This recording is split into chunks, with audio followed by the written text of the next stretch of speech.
రోజురోజుకు ప్రపంచ ఖ్యాతిని పెంచుతూ తెలుగువారి కల్పతల్లిగా అమరావతి అభివృద్ధి చెందుతోందని ముఖ్యమంత్రి చంద్రబాబు అన్నారు. అమరావతిలో జగన్నాథ రథయాత్రను సీఎం ప్రారంభించారు. రథం ముందు భాగంలో పూరీ తరహాలో బంగారు చీపురుతో ఊడ్చారు. అనంతరం రథాన్ని తాడుతో లాగారు. రాజధాని బృహత్ ప్రణాళికతో కూడిన చిత్రపటాన్ని శిరస్సుపై ధరించి విశ్వనగరిగా అమరావతి ఎదగాలని కోరుకున్నారు. అమరావతికి పూరీ జగన్నాథుడు వచ్చాడని, ఈ ప్రాంతానికి తిరుగులేదని అన్నారు. ఎవరు స్థల మహత్యం ఇక్కడ ఉందని చంద్రబాబు వ్యాఖ్యానించారు.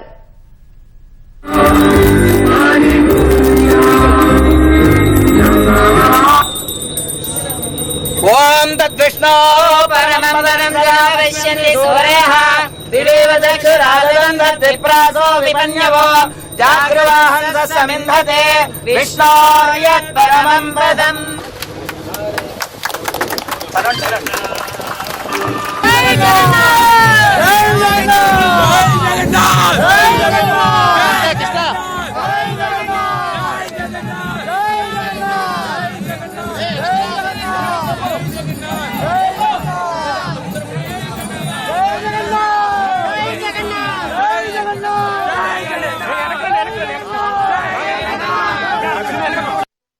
భారతదేశ చరిత్రలో జగన్నాథ రథయాత్రకి ఎంతో ప్రత్యేకత ఉంది.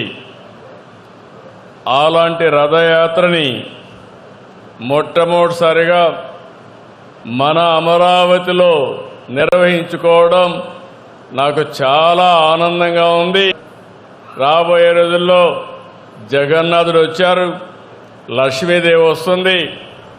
ఇక్కడ అమరావతికి తిరుగు లేదు, తిరుగుండదని మరొక్కసారి మీ అందరికీ విజ్ఞప్తి చేస్తున్నా. అమరావతి ప్రజా రాజధాని, అమరావతి దేవతల రాజధాని, ఈ రెండు కలిసిన ప్రదేశం మన అమరావతిని మరొక్కసారి మీ అందరికీ గుర్తు చేస్తున్నాను. ఇలాంటి ప్రాంతాన్ని మనం రాజధానిగా పెట్టుకున్నాం. హిందూ ధర్మానికి ఈ ప్రాంతం ఇప్పటికే ఒక సాక్ష్యంగా మిగిలింది. అమరావతి రాజధాని ప్రకటించిన సందర్భంలో మీరు చూస్తే దీనికి ఒక స్థల మహత్యం ఉంది. ఆ స్థల మహత్యాన్ని ఇంకా పెంచాం. దేశంలో ఉండే అన్ని దేవాలయాల్లో పవిత్ర మట్టిని, పవిత్ర జలాశయాల్ని అక్కడ పూజ చేసి ఇక్కడ తీసుకొచ్చి ఈ భూమిని పునీతం చేశాం. ఎవరు ఈ భూమిని టచ్ చేయలేరు. అమరావతి శాశ్వతం. ఎవ్వరు కూడా దీన్ని కదిలించలేరని చెప్పి కూడా నేను మీకు తెలియజేస్తున్నా.